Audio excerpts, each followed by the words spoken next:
I'm going in the studio March 2nd no matter what. And the songs that we have right now, we talked to the label. I said, I'm not making another radio song ever. Because that's what, record companies want. And I think that was the bane of Megadeth's existence. When Countdown came out, we had so many radio songs. From Countdown to Euthanasia to Cryptic to Risk and going down and down and down. It was more radio, radio, radio. I love all those songs, but it's not really what Megadeth fans want to hear. They want to hear stuff like The Conjuring, like Set the World Afire, like Devil's Island, stuff like Holy War, stuff like Taking the Prisoners. And I get it. I wrote those songs. I can do that in my sleep. But when you're having someone else say, this is what you have to do, either you listen or you don't.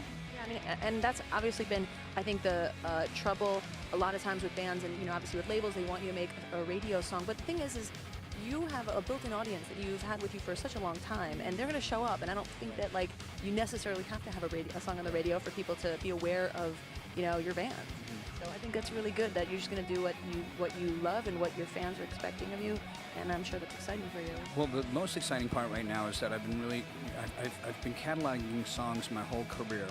And I had stuff from micro cassettes to cassette tapes. I mean, I didn't have any 8-tracks. But I had everything possible that you could put any kind of medium of music on, including handwritten tablature. It took me 3 years to archive all this stuff. You mentioned before whether or not it's going to be a Megadeth record or a Dave Mustaine record. I mean, in a lot of ways, Megadeth is singularly synonymous with Dave Mustaine. What are the advantages and disadvantages to that perception? Well, in Megadeth, I think that my heart feels it's unfair to discredit the other guys that I'm playing with because, it is really a team effort, although, I carry a lot of the weight. It's like a quarterback. I touch the ball on every play. Like a pitcher, I touch the ball on every play. But I do recognize that people know I'm the leader. Now, some leaders can, they're like in the animal kingdom, the head's in the front and the asshole's in the back.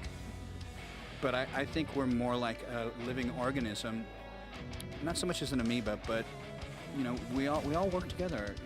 It's like a car has 4 tires, and the reason that guys have been asked to leave or quit was because they decided they were going to turn one direction, and the other 3 wheels are going in a different direction.